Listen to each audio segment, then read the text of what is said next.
I remember you got selected to be one of the people that they were gonna hook up with like a few equipment, take you like to, I think it was a shopping mall. Do you remember that experience? And can you tell Yes. us like what happened there? Like how was it? A fun fact now that I'm on so I was promoting almond milk Yeah. and oat milk when it became a thing in South Africa. It was the first time. I think it was the first time they were introducing it in the health industry in South Africa. I think a lot of the people didn't know about almond milk and oats milk, right? Yeah. Right now, since I'm on my weight loss journey and health journey, I do not take normal milk. I take oats milk through and through. Yes, and almond milk sometimes. And at the time when I was doing those promotions, I thought, why are we having almond milk? Like, Yeah, we already have milk. Yes, it tastes too healthy. But now when I think about it, I'm like, actually, sometimes the little information, nothing is ever mundane in our lives, right? Yeah. So I learned about the product, right? So they pick us. They gave us equipment. They gave me almonds, different almonds. Then they will tell you that the milk actually tastes like those almonds, the actual almond nuts. And then I remember when we went there, you would stand in a shop aisle, right, at a health store. Yeah. And then you would see people, as people come, you would have to convince them, like, hey, guys, do you want to try almond come milk? by. Yes. And then some would say yes, some would say no. And some would ask you hard questions like, why must I stop using my normal dairy milk? Why must I opt for oat milk or almond milk? Then you have to answer that. And also for me, I think you see, like, that's the thing about how our lives are intertwined, right? Or they are connected one way or another. When you think about it, that was also preparing me for now. I have to sell Employment Wednesdays to guests. Yeah. I have to tell them why they should come. Yeah. And I have to tell them why it's important that they share their story, their journey. So it's almost as if every single thing in my life has always prepared me for now. Like it's not a, oh my God, what's happening? Like I think Employment Wednesdays is my biggest aha to so many things that I've been through, even unemployment, even being in promotion. Like I don't think there's a job that I didn't do. Remember, I've worked in sales at a clothing store. I was still gonna drag you for all your jobs. And I think also this was actually gonna be a later question, but we'll just go into it now. Yeah. Authenticity. Yeah. Firstly, I've always pictured you as someone who's like really authentic. And in fact, if anyone doesn't know the story, well, everyone doesn't know the story. I met Yvonne again, 2017, broke at City Waldorf. And you had, I'm not sure if it was a container of plastic of acha with you. Yeah.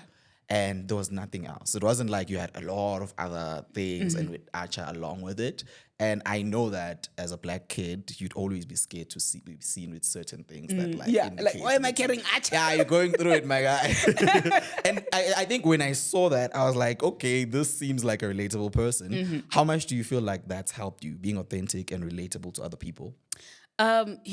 Firstly, before I even go into the authenticity part, I just want to say thank you to people around me because I'm always given space to be myself. Yeah. Like, I think a lot of the people want to be themselves, but it's usually environment that makes them not be authentic. It's almost as if there are these expectations that they need to be a certain way. Yeah. But for me, from my friends, my family, I'm always in a position where, like, starting from my parents, they allow me to be myself. Yeah. They allow me to be anything. Like, my dad would troll me about Employment Wednesdays. Like, my family watches Employment Wednesdays. Was saying, so the other day he was saying to me, yeah, I see that they bullied you into bringing guys because people were so tired of having females. Yes. And then he's like, you succumb to the bullying. Why would you let them bully you? I'm like, no, it's not like that. And so my family, and anytime I want to do something, my friends and family always want to invest in the vision. And I've always had a space, like for me, people, my community is home. Right? So I know that if I'm having a terrible day, I can pick up the phone and call you and tell you how I did the worst thing, but also I feel it was justified. And you never judge me, even on other friends. I know I can break down and it's never a thing of you're a crybaby or you're this. So that has always allowed me to be myself, right? And then again, going into authenticity from a personal perspective, for me, that's your biggest asset. That's your that's your biggest value. When people say, what do you bring to the table? You say you bring your real self, Yeah. your authentic self. And here's why. We are positioned to be like other people. When you go on social media right now, everybody stays at the same apartments. Everybody has the same kitchen. Everybody wears the same clothing style. Well, it's cool. You're getting inspos and all of that. But I think it's always important not to lose your identity or your individuality, because that's what people see you for, right? And another thing, for me, being authentic is so beautiful and easier than trying to be somebody else. I And totally agree. Yeah. I have tried to be other people, man. I've tried to sort of mimic certain individuals or try to alter myself, but I realize it's uncomfortable. Yeah. It's very uncomfortable. Like, people that are not themselves, I wonder how they cope, because that's a heavy burden to carry. And another thing that I know, if I'm not myself, I'm not just depriving myself, I'm depriving the whole world. To get to really know you.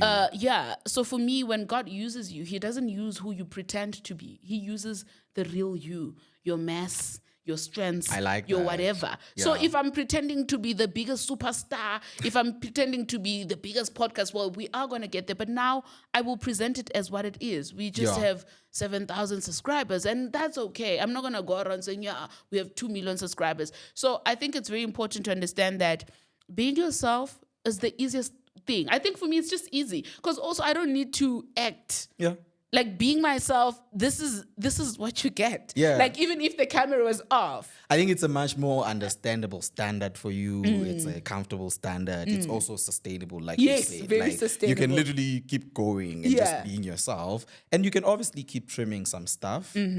So what have you been trimming over the years? Like, is it a laugh? Is it like, I know this because there's certain things personally I've had to like, it's me, but I don't like it. So maybe I'll just tweak it a bit and like try to make sure I have, sort of an altered sort of Yeah.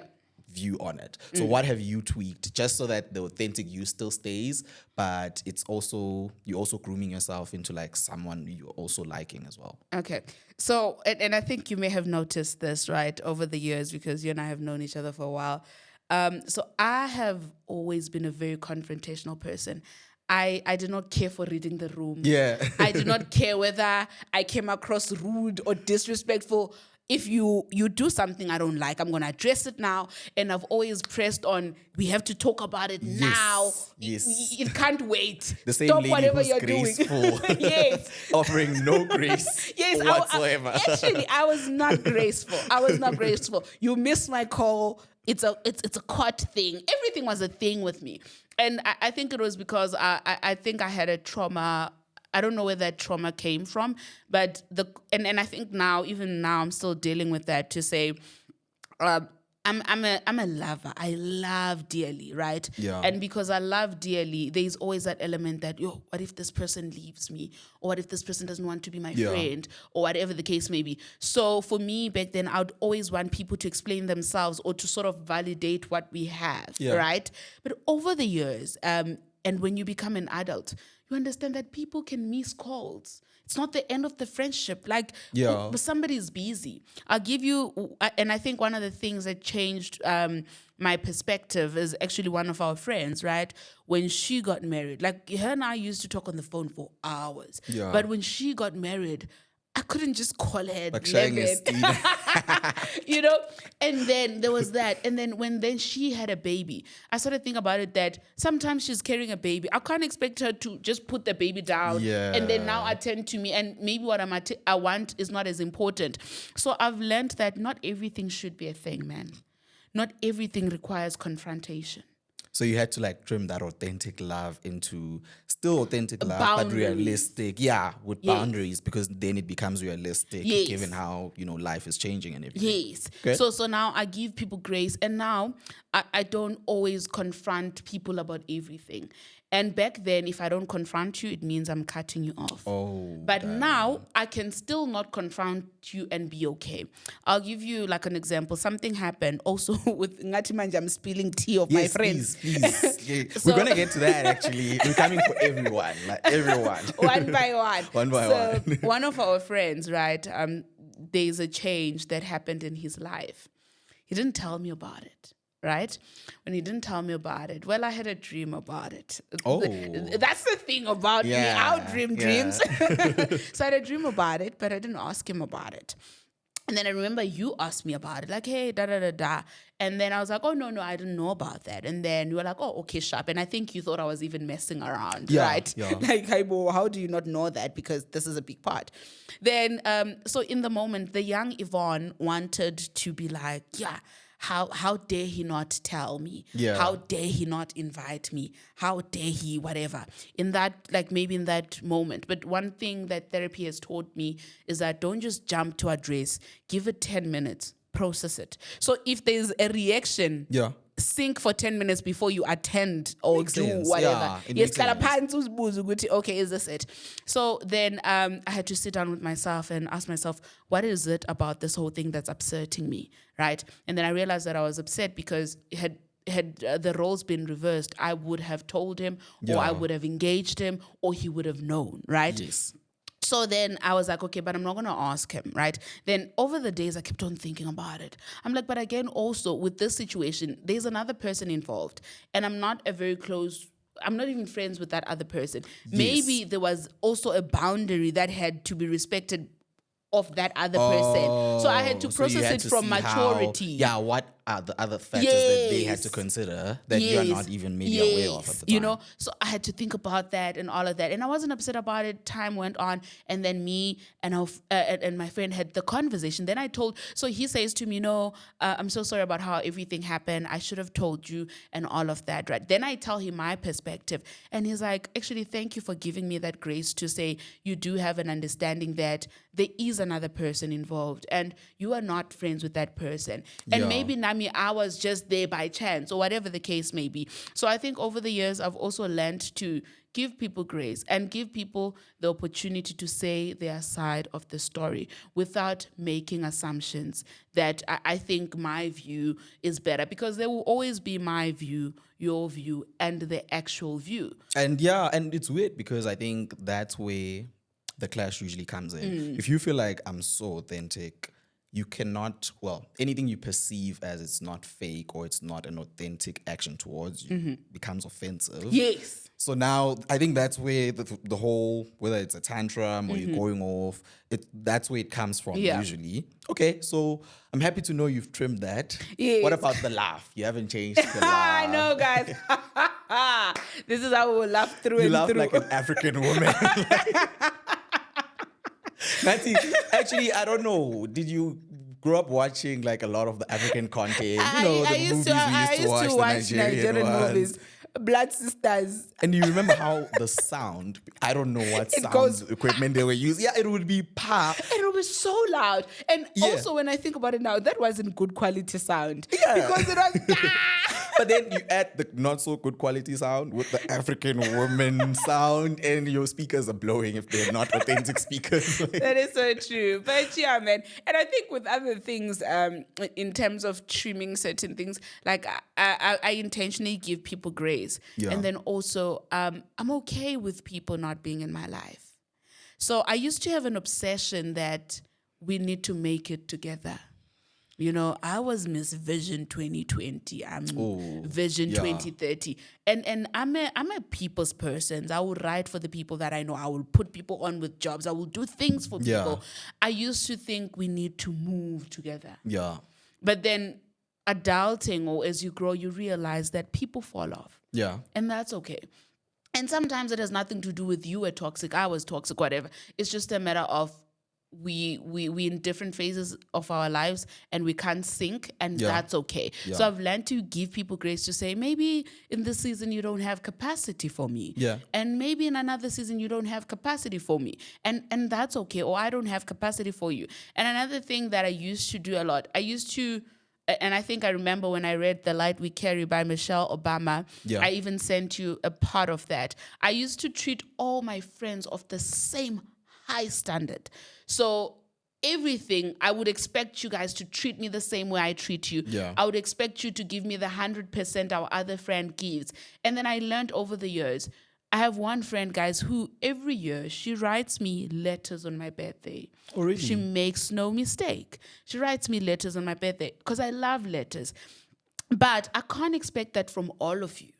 Some of you do. Wait. After saying that, I'm realizing my standards are really messed up in that regard. Like, I can't expect that from you, and not because you are incapable, Yeah. but because there's ways you serve me. So all my friends, I've come to understand that they serve me differently. Another friend will not agree to sit here and interview me, but they're happy to share the link. yeah. Or they're happy to give me ideas behind the scenes. Yeah. So I've learned to navigate that, because now I used to have one standard where I'm like, everybody must treat me like this. If I'm saying we're launching Employment Wednesdays, I want to see you all there. If you're not there, Yeah, you're and you're fake. not tolerating anything. Actually, I think even with over the years, because I remember you used to ask us to post stuff and share everything.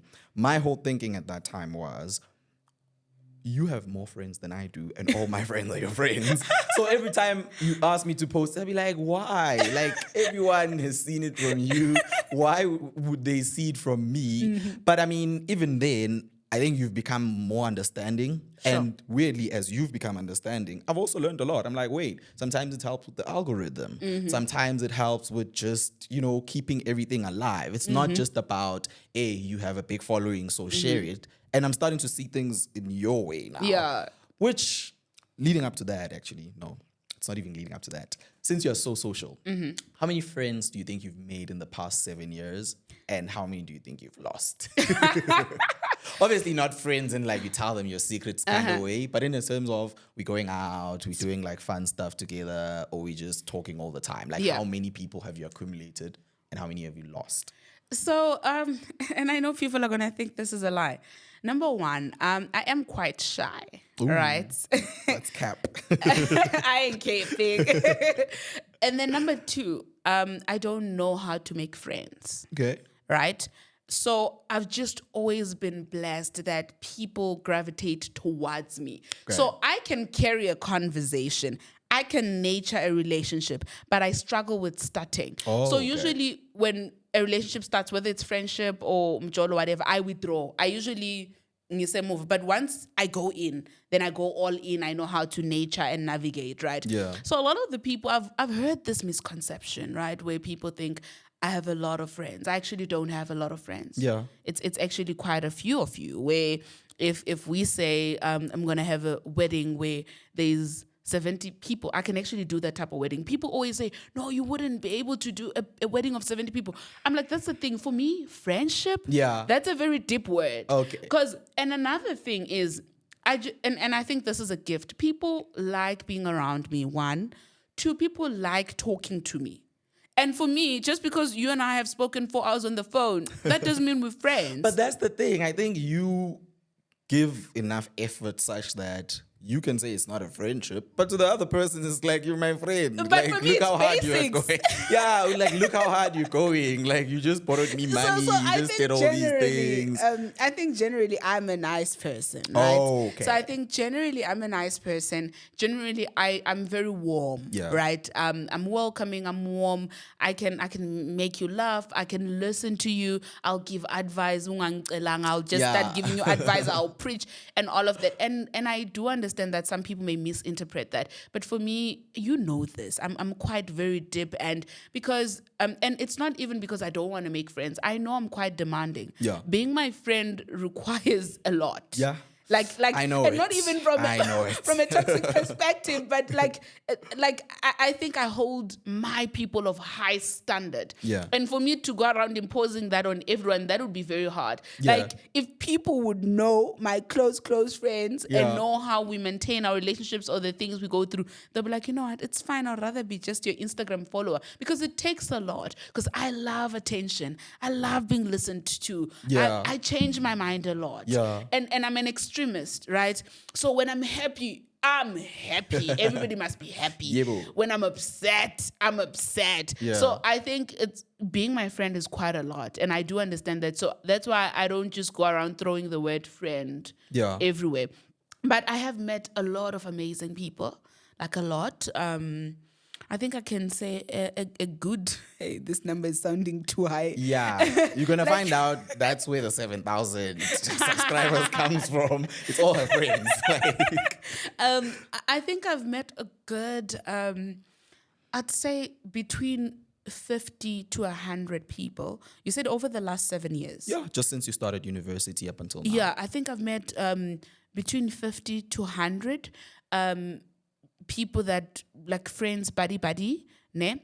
I've met that number, but also there's more people that I've met whom I wouldn't categorize as friends, but as mentors, as people that I look okay. up to, as people that I have a cordial relationship, acquaintances. Yeah. You know? So there's Which you that. treat like they're your friends, and then you're like, they're not my friends. That's why I always say I can't do stuff like mentorship because I cross boundaries. Yeah. So I'm like, hey, can we do dinner? I have a life update. You Yeah. know? So Actually, selfishly, we are not open for any mentorship positions. Well, Yvonne is not. And that's mainly because I actually asked her to be my sister's mentor. yes. And that for me was just exciting because I think when I look at her and I'm like, who do I want you to grow up and at least, I'm not saying she has to be you, but be like Yvonne. Oh man. Like, yeah, so far, have you ventured into trying to mentor certain people, and what's the most you feel like you know has been challenging for you in terms of just advising younger people on a personal level, like face to face, or at least just guiding them? So I am looking into the whole one-on-one mentorship, but Yeah. later next year, right? Okay. Because like I said, for me, mentorship is quite a responsibility because it's almost as if you are giving someone a template. Yes, And yes. if maybe the template is wrong, because I'm always I don't want to rob people of being their true self. Yeah. So I don't want people to focus on mimicking me, right? I want them to, like me, ne? There's maybe women in my life like that I look up to. Maybe it's 8 of them. Amazing, brilliant women Yeah. for different things, right? So I don't have one expectation on one person where I'm like, she has to be all of these things and all of okay. that. I take what I can from each person because remember, these people are human beings and they will fumble. So I feel like when you now box a person to your mentor, it's almost as if you're saying they're not allowed to make mistakes.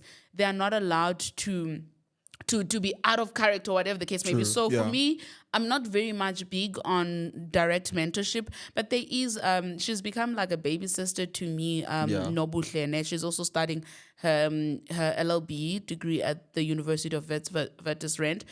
Man, well, with her, it's been great because firstly, that relationship didn't start well because I told her to study at UJ. She went to study at Wits. First mistake. First big mistake, right? But eventually, because I was really so upset because I didn't understand why she didn't want to come to UJ, you know. So, and then eventually we got into it. So sometimes I'll tell her, start applying for articles. Also, you don't have to go into the attorney route. You have more options. Explore your creativity. Explore your other talents. Yeah. And all of that. But some of the challenges I think I've seen with trying to mentor a person, right? People change their mind, right? Yeah. And as people change their mind, so many things happen. It's almost as if you must also continuously guide them. Yeah. It can be very hard to transition with the person. Yeah. And also sometimes it's easy as a mentor to think you must detect, like, do this, do that, do this. And then when they don't follow your advice or your guideline, you feel disappointed. I think that's been my biggest challenge and mainly why I asked you to mentor my sister because you call yourself an extremist. I'm a dictator through and through. So I think it's also usually if I advise someone to do things my way, I'm usually aware of all the risk. I'm usually ready to take accountability if things flop. I'm usually going to be able to come up with a plan B. And I've seen how the hardest part about advising people, if you're me, is having to let go of the control. Yes. Like, okay, now you do it. I'm like, nah. But I do admire how you've been approaching it, both in terms of who's mentoring you and how you've been mentoring Nobuhle, even though she went to Wits. I don't know By the how you way, did that. and there's a caveat, guys. We're just playing. Wits and UJ are like Kaiser Chiefs and Pirates. It's like they're both very important. Yeah. They're both very lovely. But obviously, we have a team that we represent, which Yes. is UJ. So we have to like always just try and like jab the other guys. Okay, now we're gonna go into a game, just to like sort of ease things a bit. Light it up. Okay. Yeah. It's sort of a derivative of Would You Rather, Okay. but I was told to ask you about your parents and, Okay. the things they've taught you. But I think we can already see what a great job they did. Yeah. So we're not going to like brag about them. Instead, I need you to choose between your mom and your dad. Yeah. Who would you rather be stuck with the following things? So we're going to start with a 10-hour flight. Okay. Anyway, like who would you rather spend a 10-hour flight with between your mom and your dad, side by side? And it's not business lounge. It's Okay. like you just sitting, My dad. your Oh, dad for the yeah. 10-hour flight. Yes, and I say my dad because my dad is funny. Yeah. He's very hilarious. My dad is a great storyteller, and I think maybe that's where also I get how my creativity. Yeah. I often say if he was given the opportunities that I have, Yeah. he would have been probably one of the greatest writers there's ever been or storytellers there's ever been. So I enjoy spending time with him. I enjoy hearing his views on politics. My dad is those people who read stuff on Facebook and then he'll come and be like, yo, why are you guys doing ABCD? Have you seen this? And then he wants to show me photos like, So he's in tune. Like he's actually he's in watching tune. what's happening. Yeah, around. my dad actually fun fact. One of the reasons why I love reading a lot, my dad made me read newspapers from grade 1. Oh damn. Yeah, and when I read, he would make me another reason why I underline on my books. My dad would say, "I don't think you've read if you're not underlining anything." Yeah. there must have been a new word you Yes, learned. yes, There must be a new revelation or understanding. Okay. So for that reason, conversation and I know I would laugh my lungs out because he's got a funny way of telling stories. Yeah. I'd choose my dad. Okay. And then the next one is you're stuck in a foreign country Mm-hmm. and they do not speak any of the languages that you know. Mm-hmm. Who would you rather be with then? You need to ask for directions, do everything in the foreign country. Who do you think would be most useful for navigating that? Oh, definitely my mom. Oh, damn. Okay. My mom is a go-getter. Like Yeah. my mom is a go-getter. So my mom, Yeah. actually, now that I think about it, there's nothing, and I think that's where I even get it from. Yeah. There's no job my mom has never done. My Yeah. mom has been a waiter, and looking at like a person who would have studied nursing and all of that, she went and did waitressing. She Yeah. saved up so much money to relocate overseas. Like my Yeah. mom does the hard stuff. Yeah. I mean, when she fully relocated to overseas, I think I was in grade 10 or grade 11 fully. And Yeah. she was being judged to say, why would you leave a 14-year-old or 13-year-old in South Africa? And but she knew what she was doing. Like my mom goes for the jugular. I love that. Like, I picture every mom wants to hear the words, my mom does the hard things. Like, it sounds so empowering. Oh, my mom It is sounds audacious. like, that's literally Wonder Woman right there. Like, my mom does the hard things. So I yeah. love that. Like my mom does the hard things, and now I'm thinking about it. Going back to the chat on authenticity. Sorry to track back, right? yeah, sure. So my mom got married in her 40s. Okay. She got her first property in her 40s. Yeah. She got her first car in her late 30s. Yeah. She got her children, her last born, I think, also in her 30s, right? Yeah. And her way of doing life and her relocating and all of this, like she started from scratch, I think at 33. Like when I say from scratch, she Yeah. went into a foreign country, no relative, nothing. Yeah. I'm just going to look for a job. And if you look up Ireland, you would know what they say about Irish people. Yeah. If you know the country well, hence the foreign thing, because she Yeah. went to a country where English is not even a thing like that. Yeah. So already there are those dynamics, right? She went to start from all over. She didn't care to say, what are they gonna say? People are gonna say, I left my child. People are gonna say, I'm a waiter now. People are gonna say, no. She was focused on her dream. She was focused on what she was trying to achieve. And seeing her slowly progress, getting herself a car, getting herself a property, getting married. And she's always wanted to get married, like having her dream white wedding. Yeah. Like she does all the things that she said she would do. And also she's able to do the hard stuff, man. So I feel like also watching her life, and a lot of people say I'm relaxed. Like one thing about me, I don't rush. And I say it from my mom because I always feel like, where are we rushing to? Yeah. You will get the good things that you want. True, There's no yeah. need for you, like for instance, right now to say, I'm going to get a house because everybody's buying a house. That time I can't afford a house. I'm Yeah. okay with getting a house at 40 as long as it's my dream house. So also she teaches me to cross over boundaries. I don't operate on worldly timelines. I operate on, okay, what opportunities do I have before me? How best can I utilize them to work for my advantage? So definitely my I mom. love that. Okay, the next one, I kind of have a clue where you're going to go with it, but crisis management. You're in, I don't know, maybe a burning building, and there's a lot of children that are crying in distress. Between your mom and your dad, who do you think would be good for just calming down everyone? My dad. Yeah, I knew that one. My dad, guys, my dad. I'm yet to hear my dad raise his voice in anger. Yeah. My dad, even his parenting style is, they call it reverse psychology. My dad always wants to understand what's your thought process. Okay. Like, I remember, so he's always known that I'm academically gifted and. So I remember, I think I had gotten a terrible mark in math. And I used to be, growing up, I used to be so scared of my dad.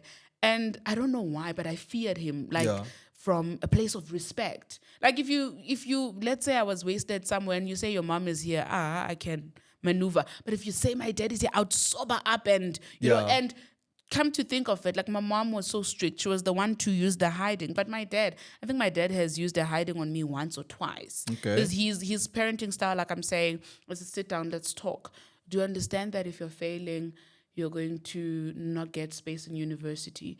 And if you don't get space in university, do you understand that you're not going to get a professional job? Yeah, he walks you through everything. Yes, he talks to you. Like, I remember this one time, I'll never forget this, and I think that's why I was so scared of boys, like, in uni. And in general, right? Yeah. He said to me, like, I think it was in my first year or grade 12, he said to me, I'm not going to say don't date, I'm not going to say don't do this and stuff, but should you get pregnant, we are going to give you up for free. No lobola, no damages. You can go and stay in that family. I remember that thing carried me through universities. I was like, you know what? I'm not having babies before marriage and all of that. So his way of doing things is very calm. And he's more solution-based than he said, you did this.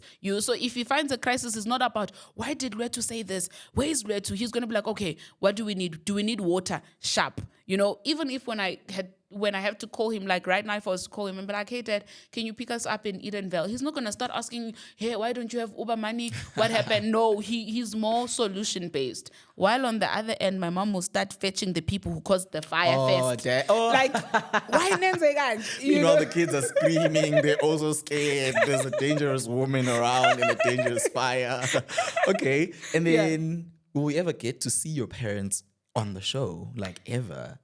I mean, I know the show obviously has a theme and it has a certain intent behind it, but I think there's things that you've mentioned that I think form part of their story and would inform even young people that are seeking jobs, like your mom's relocation, your mom's sort of own sort of journey in the employment world, your dad's own approach to learning, things like you've said, him fostering that attitude of read stuff, underline stuff, pay attention to like your academics. So do you think you'd ever approach or do a show with that sort of angle with them? If I didn't know better, I would say you were in my thoughts this morning. Oh, damn. Actually, no, yesterday morning. Yeah. So I was having a chat with my dad, right?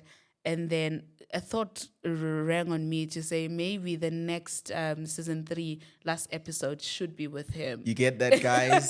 Spoiler already. You never know, but definitely with my mom, if she's in the country at a time where we have bookings available, it's something that I don't mind doing because I think you're right. Their stories are important to tell because I think how they handle things or how they do things or how they've contributed to the person that I am is like they're a big part of me. And I think more than anything, like my parents have always, even right now, like sometimes it stresses me that my dad believes that I can be absolutely anything. Yeah. Like it stresses me so much because there's never been a point where I introduce a new concept or a new thing I want to try where he's like, no, you're incapable. It's so funny. The other day I was telling him, so I started my swimming lessons. Okay. So I was telling him, I'm like, yeah, now I can swim because he can swim. I'm like, yeah, now I'm going to race with you and beat you and all of that, right? And then so also I'm training for high rocks, right? Okay. So he says to me, so what prompted you to start the swimming lessons?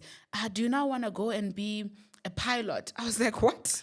Why would you think I He's want to thinking even further now. Like, it's like, Yeah. okay, I'm like, why what would- else do you feel like you can do now that I'm you've like- done this? I'm like, Tim, why would you think I want to be a pilot? He's like, no, but with you, you never know. You're very inquisitive. You always want to try new things. So I think my parents believe in me. Like my mom, Mankula, she used to call me, and it used to annoy me, but she used to call me in like what you call Induna ya Mabuto, right? Okay. Like for a very long time. And then I'd be like, why would you call me that? I felt like it was embarrassing, right? But when I think about it now, translated as what you call a leader of warriors, Yeah. right? I think they've always It's a general. Yes. They've always given me permission to become anything. So I think it would definitely be nice to have them on my couches and, ask them questions and have them share their stories. So don't worry, guys. Let me cook. Please. Yeah. Okay. And then I think it's part of your intro. I'm not going to quote the Bible verse. Yeah. But it's basically, I'm going to quote the verse, not Yeah. the actual scripture number. Yeah. It's my people perish because of a lack of knowledge. Yeah. In the past few years, what information or knowledge gaps have you identified in yourself? And what have you been doing maybe to just fill up those gaps and empower yourself on specific things? Like, not just in general, but just what specific things have you feel like I'm lacking here and I'm actually going to try and upskill myself or learn a bit more there? Yeah. So firstly, a big one currently. So I love teaching, right? Okay. And I love teaching about anything and everything. And then one of in my story of my career, how it ends with me being a lecturer, right? Okay. So one of the requirements is that you need to have a PhD within a certain period after starting to lecture, right? So one of the things that I've made a deliberate choice to do is going to my PhD, and not just for the validation of being udokotela. From general to doctor. Yeah, not just for that validation, but being able to share expertise knowledge, being able to share knowledge that is conducive. Like for instance, right, I've been in practice, I'm in corporate now, and being able to take the research and the practicalities that I've came across and being able to give them to students. Because one of the things that I noticed, and not to say our institution did a bad thing, with some lecturers you would note that they're very theory-based, right? Yeah. But with some, they were so practical that even in an exam room, you remember stuff. Yeah, because the it's person, real-life examples. Yes, real-life It's- examples, real-life experiences, and all of that. So for me, I've taken a deliberate choice to further my studies in order to be able to say when I'm speaking on certain things, I know that I'm speaking on quality research that I would have done, and I'm certified to speak on that. Yeah. And then another thing that I do quite a lot, right? It's not even a knowledge gap, but I read quite a lot, and not just for the consumption of wisdom, but for my vocabulary. Yeah. Because sometimes I would notice that I'm well spoken. I speak well, but sometimes I would note that, no, man, why am I using those type of words? That is not good. I love that vocab. you're aware of that, because I've also come across that where Mm-hmm. you speak so much that you start seeing the risk in you not understanding things. Yes. Because it's like, okay, if you're going to speak all the time, then you better actually have a good vocabulary. Yes. You better have, I don't know. And it's weird because I think there's so much pressure on black kids to have those things right. Whereas with a lot of other people, they can get away with botching words. They can get Yes. away with not really focusing on the most basic things or most fundamental things about English. Sure. They can just, wing it. But I love the fact that you've been able to see that and you're trying to like upskill yourself in that area just Yeah. on speaking. Yes. Okay. We're gonna try to like move it quickly because I still have a ton of questions. And I'm like, damn, not even halfway through. Yeah. Okay, top 5 books you've read. You don't even need to justify, just the titles, since you read so much. So what's your top 5 at the moment? But on judge, I'll start with How Did We Get Here by Nompumelelo Lidwaba. Okay, let's go. Yeah, let's go. Okay. And then How Did We Get Here by Mpomele Dwaba. Oh, sorry, just to go and add on to the question you had asked me, the gaps, ne? Oh, yes. We are not reading enough African authors. So guys, let me cook. I can't tell you guys yet, ne? But one of the things that I'm doing intentionally is reading work by African authors, particularly that, because I've noticed that we hype them up in the moment, but we don't share their work. We don't appreciate their work. So I think I realized that gap to say we focus a lot on European and American stuff, but homegrown stuff, African stuff, we neglect. So one of the things that I'm doing, I'm intentionally saying every other month I will read an African author, whether they're well known or not. I will just take my time to consume their art. If there's any good pointers, share it. And then Disruptive Thinkers by T.D. Jakes. Okay. And then Will by Will Smith. Okay. And then Finding Me by Viola Davis. Just As I Am by Cecily Tyson. Nice. Yeah. I don't know why, but I find so many comparisons between you and Viola Davis. Like, I think it's the grace that you guys usually carry yourself with. And what an honor to be seen in the same light even as with her. the online presence, bruh. Like, when it's weird. It's not that I'm focused on the exact posts, but the exact same feeling I get when her stuff pops up on my feed is it's the feeling I get when your stuff pops up. Really? I don't know why. It's just become, if there was an archetype, I think you guys would belong to the same sort of archetype of people. I don't know what that would be, but it's just you guys are in that realm of, I don't know, those people who do so much to bring comfort to others and do so much to bring light to others, even when it's negative posts by her, stuff that's political. Yeah. I don't know, it just always seems like it's coming from a good place. Yes, like, yes. She could post a plain picture with just F you, and I'd be like, I love you too. Like, That's true. She just has that aura and have you demeanor. ever gotten any comparisons to her from other people? Yes, a lot of the people used to say my features, they're very similar to her, but also it's that African woman, that chocolate. Yes. And then also I used to get that apparently from her movies, because I think we can't really say that about her because we don't know her from a personal perspective. But from her online presence and her movies, apparently I embody the same confidence. Exactly. Yeah. That's what I mean. It's almost like when people speak to you or you see stuff that they're either posting or you watching their stuff, because again, we don't know her, usually you get left with the feeling. Yeah. And that's what I've been noticing. I'm like, you leave the same type of feeling that whether it's her scenes, whether it's her posts, it's the same vibe. I don't even know how to describe it. You know what? I'm going to give you homework there. Really? Okay. Please find out when she's in South Africa and get her on that seat.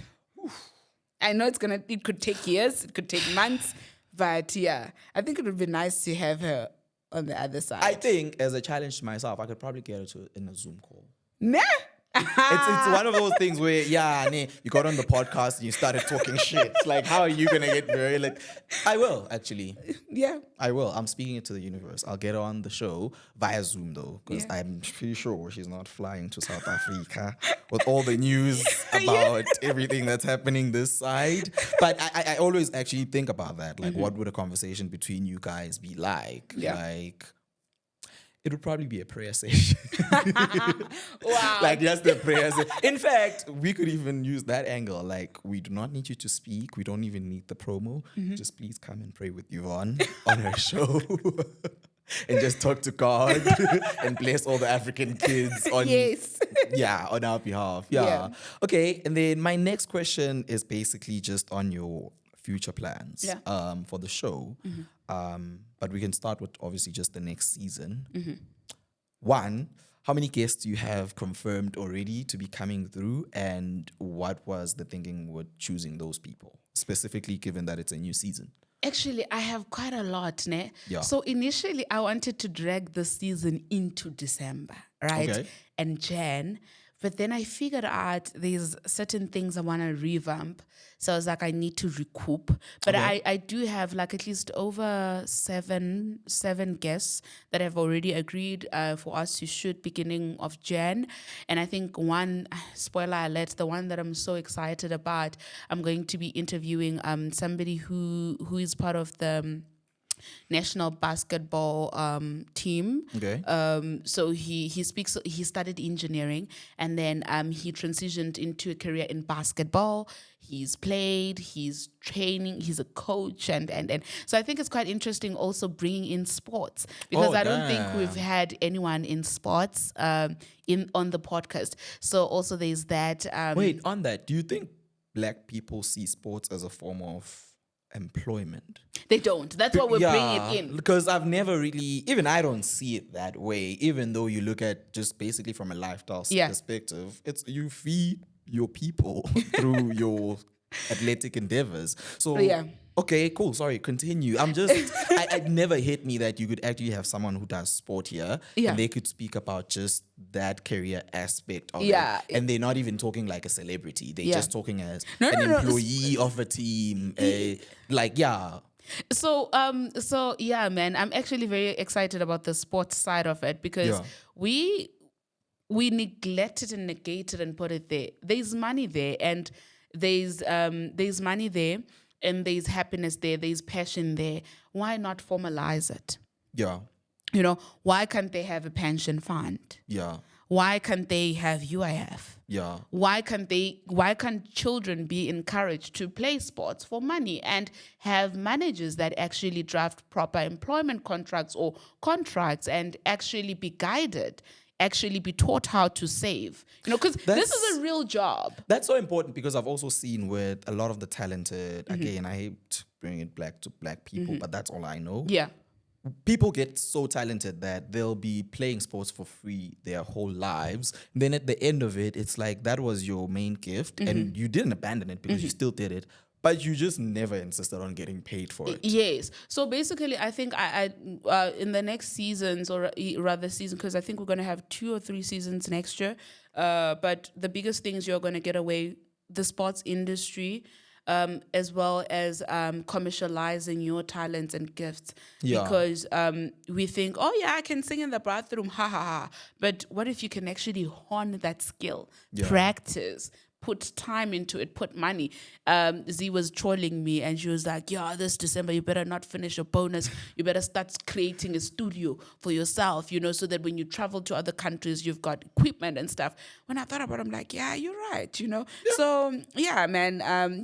Season 3, it's going to be top tier. Nice. Okay. Yeah. And what's corporate like? I think we're going to close it off with that. Just basically you telling us, you know, what's the shift been like from the formal firm environment where you were to like where you are now? So the first month I struggled.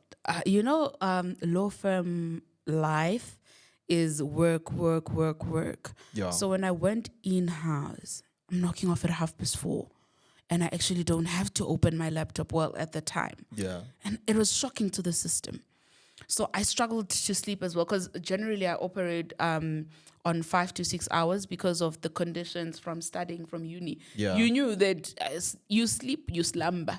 You sleep, you miss the bag. Yes. you can't just be sleeping. Yeah, like even today, I'm literally operating on 3 hours sleep, right? So I struggled with my sleeping patterns, because when practice, there was just a lot of work. You'd have to put in after hours and stuff. But in corporate, yes, you may be required to put in after hours because maybe of your work ethic. But it's not like somebody's waiting to say billables. Yes. Where are your billables? If you don't do this, you're in trouble. Or if you knock off at 4:30, you're seen as not good enough. Yeah, there's a different model and just different expectations compared to there's a client that just called and they want something immediately. And the whole thing of urgent, like in a law firm environment, anything can become urgent. And right now, if there was an urgent matter, this podcast would just stop. Oh, really? I mean, I know this, but I think because we never even, once you get into practice, do other stuff, you just never realize. But actually, if I had a podcast, we'd actually have to stop it now just so that I can go back to work. Yes. You always make yourself available for the work. So it's just, hey. So, and also, not to say anything bad about law firms or anything, I always say, I got the opportunity to work at one of the most beautiful law firms and stuff, right? But it's always important to know the nature of the profession is quite hectic, and I don't think I was built for that. Yeah, I like so many things. I want to teach. I want to do podcasts. I want to attend events. I want to create. And another fun fact, another thing that I thought of, I used to be able to draw, Lwetu. Oh, really? Draw, like proper drawings, Yeah. right? And that was like in primary, I think between grade 4 and 7. But now I couldn't draw anymore because I stopped nurturing that skill. Because a lot Yeah. of the things crowded me. Then I focused on academics and stuff. You could be selling Picassos right Listen, but we're gonna go back. Don't Yeah, worry. and start We afresh have and just- capacity. So I think for me, being in corporate has given me permission to explore other parts of my life or self other than work. Yeah. Because right now I'm comfortably here. I'm fully present here. I'm not thinking about work. Yeah. I'm not thinking about deadline. But I believe that at the time when and we were a medium law firm, so it wasn't many of us. So you have a lot of workload. You're thinking about DDs. You're thinking about billables. You're thinking about reviewing agreements. There was just always that thing that my job comes before anything, but corporate grants you the whole thing of saying that you can actually put yourself first before your job.